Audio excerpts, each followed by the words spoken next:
చాలామంది బీజేపీ నాయకులు ప్రధానంగా వాళ్ళు మేము రాముణ్ణి చూడలేము, కృష్ణుణ్ణి చూడలేము, కానీ విశ్వగురుని చూస్తున్నాం, యుగ పురుషుడు మోదీ అని చెప్పేసి చాలా సందర్భాలు. నేనేమంటానంటే మోదీ మతం అని కొత్త మతం పెట్టుకోండి, యుగ పురుషుడు మోదీ మతం అని పెట్టుకోండి, మోదీ పేరు మీ గుళ్ళు కట్టుకోండి, మాకు గొడవలేదు. మా దేవుళ్ళ జోడికి రాకుండా ఖచ్చితంగా. అదే యుగ పురుషుడు మోదీ అని ఎవరైనా అనుకుంటే, ధర్మరక్షకుడు మోదీ అనుకుంటే, మోదీ పేరు మీద శుభ్రంగా మీరు పూజలు చేసుకోండి, ఎవరు కాదంటారు దాన్ని? మీరు చెప్తున్నారు కదా, ఇప్పుడు సాయిబాబాని 10 మందికి 8 మంది హిందువులు పూజిస్తారు, ఆయన దైవస్వరూపుడు, ఆ లక్షణాలను అందుకున్నాడని. ఆయన రాజకీయ నాయకుడు, ఎమ్మెల్యే కాదు, ఆయన డబ్బులు సంపాదించుకుని లేకపోతే 10 కోట్ల రూపాయల సోట్లు తిరిగినటువంటి వాడు కాదు. దాన్ని మీరు మెయింటైన్ చేసుకోండి మోదీ మతం అని, మోదీ మా దేవుడిని ప్రకటించుకోండి. మోదీ దేవుడు అయితే మాకు అభ్యంతరం లేదు కదా. మోదీ భక్తుని చేతిలో దెబ్బలు తిన్నాను నేను. కృష్ణుని శిరస్సు స్థానంలో మోదీ శిరస్సు ఎందుకు ఉంచారు నాయనంటే కొట్టాడు, అంతే కదా. ఆయన పేరు ఉచ్చరించడం కూడా వేస్ట్. అందుకని నేను ఆ పేరు కూడా ప్రస్తావిస్తాను. యూట్యూబర్లు చాలా మంది ఇంటర్వ్యూలు చేసి నేను రెచ్చగొట్టాను కాబట్టి ఇది చాలా కామెడీగా ఉందండి. అంటే అలాంటి యూట్యూబర్ల ముందు మీరు ఇంటర్వ్యూకి వెళ్తారు కదా, ఆ మేధావుల ముందు మీరు కొంచెం దయించి మీ బూటుకాలో చెప్పు తీసి కొట్టాలని అడగండి. వాళ్ళు ఏమంటారు చూద్దాం అనుకుంటున్నాను నేను. అంటే కొట్టద్దు నన్ను ప్లీజ్, నన్ను కొట్టద్దు ప్లీజ్, నేను భయపడుతున్నాను అంటారా? ఏమన్నా కొట్టమని చెప్తాను. ఇంకా చాలా మంది తెలియని విషయం ఏంటి, కొట్టరా అని కొట్టించుకున్నాడని చెప్తున్నారు. అక్కడ ఫుటేజ్ మొత్తం రాలేదు, సగం కట్ చేసేసారు, ఇమీడియట్ కట్ చేసి. చాలా పెద్ద వైలెంట్ గొడవ అండి అది. అంటే ఏం జరిగింది సార్ అసలు ఆ రోజు ఏం జరిగింది? ఆయన వస్తున్నప్పుడే పరోక్షంగా చెప్తూ ఉన్నాడు. ఆ పర్సన్ ప్రిపేర్ అయ్యి వచ్చిండు. ఆ విషయాలు ఇప్పుడు స్పష్టంగా చెప్తున్నాడు కదా బయట ఇంటర్వ్యూస్ లో, చంపుతామని చెప్పేసి కూడా. ఇప్పుడు చాలా చెప్తున్నాడు కదా, ఈ కృష్ణుడు తల కారణం కానే కాదు, ఇప్పుడు ఆయనే చెప్తున్నాడు. ఇంకా అయిపోయింది. మీరు కావాలంటే ఆయన ఇచ్చే ఇంటర్వ్యూలు చూడండి.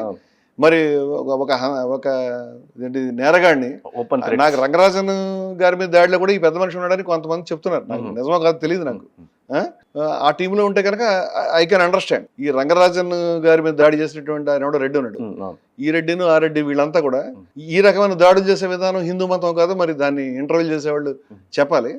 నేను ఆ గొడవ జరగక ముందు ఆయన 2 సార్లు చూశానండి, 2 times. అంతకు ముందు ఫస్ట్ టైం గోవుకు సంబంధించినటువంటి చర్చ, అది కూడా ఇదంతా కలిపి ఒక 2-3 weeks వ్యవహారం. నేను బీఆర్కే న్యూస్ ఛానల్ వాళ్ళు పిలిచినప్పుడు గోవుకు సంబంధించి వెళ్ళాను. నేను గోవుని జాతీయ జంతువుగా ప్రకటించాలి, గోవుని నిషేధించాలని చెప్పాను. క్లియర్. ఆ మాట చెప్పినప్పుడు ఇతను చర్చలో ఉన్నాడు. కానీ మేము చెప్పే ధోరణికి ఇతను చెప్పే ధోరణి తేడా ఉంటాడు. ఎవరినైనా చంపేస్తాం, నరికేస్తాం అని ఇట్లా చేసి చూపించి చెప్తున్నాడు. నరికేస్తాం ఎవడనా కానీ అన్నాడు. అంటే గోవత పేరు మీద ఎంత హింస జరిగింది, అకలకం చంపేశారు, ఉన్నాలో దళితులను పట్టుకు సాగొట్టారు, జడ్జర్లు అందరినీ సజీవదహనం చేశారు. ఇవన్నీ వివరాలు చెప్తున్నాను నేను. ఇలా చేయకండి, దయచేసి దండం పెడతాం, గోవు పేరు మీద ఎవరైనా చంపకండి, మీరు నిషేధించండి. ఎవడో దాని జోలికాడు. ఇప్పుడు నెమలను ఎవడని చంపుతాడా? లేడీని దుప్పిని ఎవరైనా చంపుతారా? రక్షిత జంతువుగా పులిని ప్రకటించి పులిని ఎవడని చంపుతాడా? ఒకప్పుడు చంపేవారు. లేడీని దుప్పిని జంకని తిన్నట్టుగా దేవుళ్ళను దేవతలు రాజులు తిన్నట్టుగా మనకు సాక్ష్యాలు ఉన్నాయి. ఇప్పుడు నువ్వు ఎవరు చంపరు, నువ్వు ఆవును ప్రకటించి ఎవరు చంపరు. నీకు అదే కోరిక అయితే నీదే ప్రభుత్వం. ఈవెన్ ముస్లిమ్స్ కూడా డిమాండ్ చేస్తారు. ఇప్పుడు ముస్లింస్కి మేమంతా గోవధ హిందుస్థానీ గోరక్ష సమితిని ఏర్పాటు చేస్తాం. నేను అధ్యక్షుడిని. ఇనాయత్ అలీ బాక్రీ గారు దాని వర్కింగ్ ప్రెసిడెంట్, ఖైరుద్దీన్ సూఫీ గారు దాని ప్రధాన కార్యదర్శి. క్రెడిట్ వాళ్ళది, ఫౌండర్స్ వాళ్ళు, నేను కాదు. వాళ్ళు నన్ను ఉండమని చెప్తే నేను ఆ షరతులు వాళ్ళకి చెప్పి, నేను రాజకీయాలు ఉన్న వ్యక్తులు ఉంటే కుదరదని చెప్పి నేను కండిషన్ పెట్టి వెళ్ళాను. ఇది మొత్తం మా సంస్థలో ఉంటే ఎవడన్నా నేను యాక్సెప్ట్ చేసి పనిచేయను వాళ్ళతో, నా పద్ధతి నాది. మేము పనిచేస్తామని చెప్తున్నాం. వాళ్ళ ఆ విషయాలు అప్పుడు ఎవరినన్నా నరికేస్తాం. ఇలా 80 మంది పైగా చచ్చిపోయారు దేశంలో. అలాంటి పనులకు పాల్పడద్దని ఒక దశలో మోదీ గారు స్టేట్మెంట్ ఇచ్చారు. అలాంటి పనులకి గోరక్షకుల పేరు మీద హింసాకాండ, కర్రలు పట్టుకోవడం, కత్తులు పట్టుకోవడం, ఇలా బొట్లు పెట్టుకోవడం, ఏది తుపాకులు కూడా పట్టుకోవడం, తాగి వెళ్ళడం, ఒక్కసారి 70-80 మీద లారీ మీద పడిపోవడం, ఆడు పారిపోతాడు. ఆ తర్వాత లారీని తగలబెట్టడం, అంటబెట్టడం, దాంట్లో ఉన్నాయండం లేవండం, ఇవన్నీ there are so many things. ఇలాంటి వ్యవహారాలు అడ్డుకట్టబడాలని నేను కోరుకుంటానని చెప్పాను నేను. ఎవడన్నా కానీ చంపేస్తాం. మీ మోదీ గారు చెప్పారా, భాగవత్ గారు చెప్పారా? వద్దు, భాగవత్ గారు కూడా ప్రకటించారు. చెప్తే ఏమన్నాడు తెలుసా? ఇవన్నీ కూడా మీకు వెనక్కి వెళ్ళి చూస్తే మీకు ఫుటేజ్ దొరికేస్తుందండి. బీఆర్కేలో ఉన్నాయి లైవ్లో. ఏమని చెప్పాడంటే, మోదీ మాకు టేకేదారు కాదు, భాగవత్ టేకేదారు కాదు, ఎవడన్నా చంపేస్తాం, ఇది అతను చెప్పాడు. ఆ చర్చ జరిగిన తర్వాత కూడా నేను వాళ్ళ దగ్గరికి వెళ్ళి మీరు మాట్లాడే విధానం, అది కూడా ఓపెన్ గా కెమెరా ముందు చంపేస్తాను, that it self is a crime. Threaten చేస్తారు, బహిరంగంగా థ్రెటన్ చేస్తారు కదా. దాన్ని ప్రసారం చేయడానికి ఛానల్స్ లేవు. దాని ప్రసారం ఎవరినైనా చంపేస్తామని అందరి బెదిరింపులు ప్రసారం చేయడానికి ఉన్నాయి అంటే కనుక మనం మార్చుకోవాలి కదా. అందరూ హద్దు దాటుతున్నారు చాలా మంది. అయిపోయింది. రెండవసారి నేను ఇనాయత్ అల్ బాక్రీ గారు, విజయశంకర్ స్వామి గారు, మేము ముగ్గురం వెళ్ళాం హిందుస్థానీ గౌరక్ష సమితి తరఫున. అప్పుడు ఈ మనిషి ఆన్లైన్లో చర్చకు వచ్చాడు. అప్పుడు కూడా ఇట్లా అంటాడు.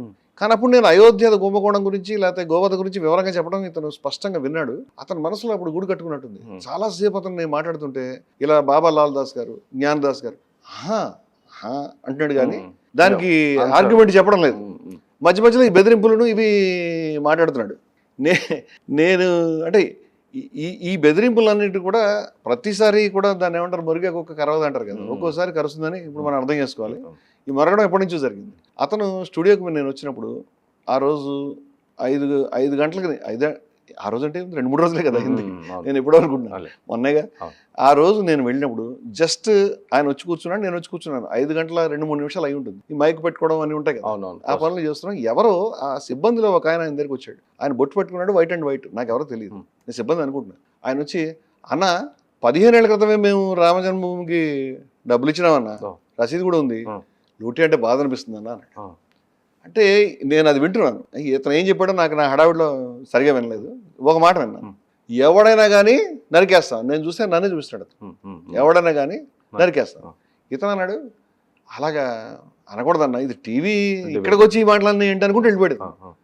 లేదు హిందూ రాష్ట్రానికి ఎవడన్నా అడ్డొస్తే ఎవడన్నా నరికేస్తాం, వచ్చేవరకు అంతే అని చెప్పాడు. ఇది చర్చకి కేవలం 4-5 నిమిషాల ముందు. You can go and enquiry. అక్కడ ఎవరు చెప్పారు ఈ మాటలు అనేది, అవి రికార్డు ఆఫ్ ది రికార్డు, అవి రికార్డులో రాలేదు, కానీ అందరూ సాక్షులేదు. కరెక్ట్గా ఇది జరిగిన 4 నిమిషాలకి మాట్లాడుతున్నాను. నేను చూపించిన ఈ 3-4 విషయాలు నేను మీకు చెప్పాను. ఇట్లా ఉంది, ఇట్లా చేస్తున్నారు. హిందూ అనేటువంటి వాడు ఎవరైనా ఉంటే ఏమైనా కానీ ఈ ధోరణులు, నేను గతంలో ఈ చర్చలో చాలాసార్లు ఇలాంటివి చెప్పానండి. చెప్పినప్పుడు చాలామంది పెద్దలు కూడా ఇదైతే తప్పేనండి అని అన్నారు, ఎవరైనా చేయకూడదని అన్నారు. అది పెద్ద మనుషుల పద్ధతి. ఇతను ఆల్రెడీ ప్రిపేర్ అయ్యి వచ్చాడు, ఆల్రెడీ నా మీద భౌతిక దాడి చేయాలి అనేటువంటి కక్ష మీద అతను వచ్చాడు. You don't have any answer. ఎందుకంటే ఇన్ని సంవత్సరాల నుంచి, 40 సంవత్సరాల నుంచి యు ఆర్ రెస్పాన్సిబుల్. మోదీ గారు ఆ ట్రస్ట్ని ఏర్పాటు చేశాడు, ఎవరో ఏర్పాటు చేయలేదు. ఐఎస్ఐ వాళ్ళని, పాకిస్తాన్ వాళ్ళు కాదు. ఇప్పటికీ మోదీ దాని గురించి ఏం మాట్లాడలేదు. దాంట్లో కుంభకోణం గురించి వివరాలు వస్తున్నాయి, 200 కోట్లు ఇప్పుడు డినే చేయలేపారు. కానీ గతంలో నిర్మోహి అక్కడ చేసినప్పుడు, గతంలో బాబా లాల్ దాస్ గారు, గతంలో విబి గుప్తా, అనేక మంది చెప్పారు. అసలు మీరు మొట్టమొదటి పునాది రాయి వేస్తున్నప్పుడే నిర్మోహి అక్కడ వాళ్ళు వేయకూడదు, మీరు ప్రైమ్ మినిస్టర్ వేయకూడదు, మతాధికారులు వేయాలని చెప్పారు. దాన్ని ఓపెనింగ్ చేస్తున్నప్పుడు చేయకూడదు అని చెప్పారు. అక్కడ పెద్ద రాముడి విగ్రహం పెడతాను అన్నప్పుడు అక్కడ ఆలయ పూజారి చెప్పాడండి, దీన్ని రాజకీయాల గురించి వాడకూడదు రాముడిని అని. అందరూ ఇదే మాట చెప్తారు, మనం చెప్పిన మాటే చెప్తారు. ధార్మికంగా ఇంట్రెస్ట్ ఉన్నాడు ఎవరన్నా అది చెప్తారు. ఇప్పుడు ఈ మాటలు మనం చెప్పామనుకోండి, నీకు సమాధానం లేదు, నువ్వు పొరపాటు చేసావని ఒప్పుకోవాలి. ఓకే, సోనియా గాంధీ అంటావు, సోనియా గాంధీ చేస్తే కూడా తప్పేనా? నువ్వు సోనియా గాంధీ గారు, మోదీ గారు ఇద్దరు కూడా రాజకీయాలు వాడద్దని చెప్తాం. మరి కమ్యూనిస్టులు వాడితే వాళ్ళు కూడా తప్పే. నువ్వు ఎవరి పేరు చెప్తావు, వాళ్ళ పేరు తప్పే. ఎవరో వచ్చి లేదండి ముస్లిమ్స్కి అలా చేశారు, అది కూడా తప్పే. ఇప్పుడు దాని నీ దగ్గర సమాధానం లేదు. సమాధానం ఇప్పుడు ఏం చేస్తామండి? నువ్వు దొంగతనం చేస్తున్నావు, నేను మూట పట్టుకుని దొంగతనం అంటే వాడు ఏం చేస్తాడండి? రియాక్షన్ చూపిస్తారు, అదే చేశాడు. అంటే ఈ విధంగా జరిగి ఎన్ని గంటలు ఇప్పుడు ఆర్గ్యుమెంట్స్ ఏం చెప్తానంటే, రమణమూర్తి గారితో పలానా ఆయన ముస్లిం ఉన్నాడు, ఇప్పుడు ముస్లిం ఉంటే ఏం చేయాలి? ముస్లింలని దూరంగా తరిమేయాలా? అంటే ముస్లిమ్స్తో ఎవరు స్నేహం చేయకూడదా? క్రిస్టియన్లతో స్నేహం? నా చుట్టూ హిందువులు, ముస్లింలు, క్రైస్తవులు, దళితులు, షెడ్యూల్డ్ ట్రైబ్స్, బహుజనులు, బీసీలు అందరం కలిసికట్టుగా మేము 10 దశాబ్దాల నుంచి ఉంటున్నాము. మా సంస్థల్లో మేము ప్రేమగా ఉంటాము. మా సభకి మొన్న పెట్టినటువంటి సభలో హిందూ పెద్ద ఆచార్యులు వచ్చారు. హిందూ గౌరక్ష సమితి మేము ఏర్పాటు చేసినప్పుడు మా మఠాధిపతులు ఆచార్యులు వచ్చారు, ముస్లిమ్స్ వచ్చారు. ముస్లిమ్స్ ఉన్నారంటే మరి మోదీ గారు వెళ్ళి నవాజ్ షరీఫ్ దగ్గర ఎవరి దగ్గర పొట్టమొట్టి వెళ్ళి వాళ్ళ ఇంటూ భోజనం చేసి వాళ్ళ అమ్మకి చేరబెట్టి వచ్చాడు. ముస్లిమ్స్తో ఉన్నావు నేను అంటలే కదా.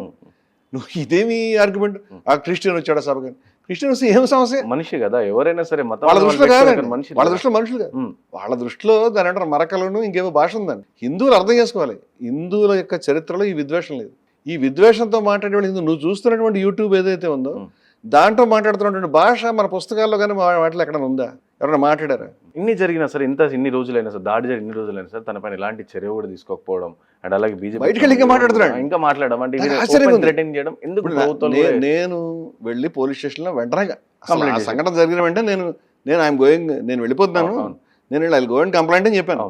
ఎందుకు కంప్లైంట్ చేశాను? అసలు నాకు ఆ పర్సన్ మీద కోపం కానీ లేదు, అసలు రావడం కూడా లేదు. ఇప్పుడు ఒక బచ్చగాడు అండి, వాడు బుర్ర పాడైపోయినటువంటి పర్వర్ట్ అయినటువంటి బచ్చగాడు, పిచ్చి మాటలు మాట్లాడుతున్నాడు. వాడికి అంత ఎక్స్పీరియన్స్ కానీ అంత జ్ఞానం కానీ బుర్ర కానీ ఉన్నట్టు నాకు అనిపించలేదు. వాడిని చూసి ద్వేషం ఏం చేయాలి? నేననేది ఏంటంటే అతనొక్కడిని ద్వేషించాను. అతని యొక్క ఇంటర్వ్యూలు ప్రసారం చేస్తున్నటువంటి యూట్యూబర్స్ కూడా వాళ్ళే, కశ్యప్ రెడ్డిలే. ఎవరైతే ఆయన మీద రంగరాజన్ వాడు కశ్యప్ రెడ్డి, ఎవడైతే బాబా లాల్ దాస్ని చంపేసాడు వాడు కశ్యప్ రెడ్డి. వీళ్ళంతా గాడిసే ఇష్టలు, ఈ గాడిసే మతం ఇదంతా. ఇప్పుడు ఎవరైతే మేము మీకు కింద కూర్చుని వాడిని ఇట్లా ఈ భాష మురికి భాషలో బూతులు మాట్లాడుతున్నారే, వాడిని ఇలా చేయాలి అలా చేయాలి, ఆ పక్క నుంచి ఈ పక్క నుంచి ఇది వరస్ట్ లాంగ్వేజ్లో కామెంట్స్ రాస్తున్నాడు, వరస్ట్ లాంగ్వేజ్లో మాట్లాడుతున్నాడు. దిస్ ఇస్ నాట్ హిందూయిజం అండి. ఈ బూతుల యొక్క మురికి భాష, ఈ విద్వేషం, కొట్టి చంపాలనేటువంటి భాష, నీకు తర్కం ఉంటే తర్కం చెప్పు, మాట్లాడతాం, దానికి విషయం ఉంది.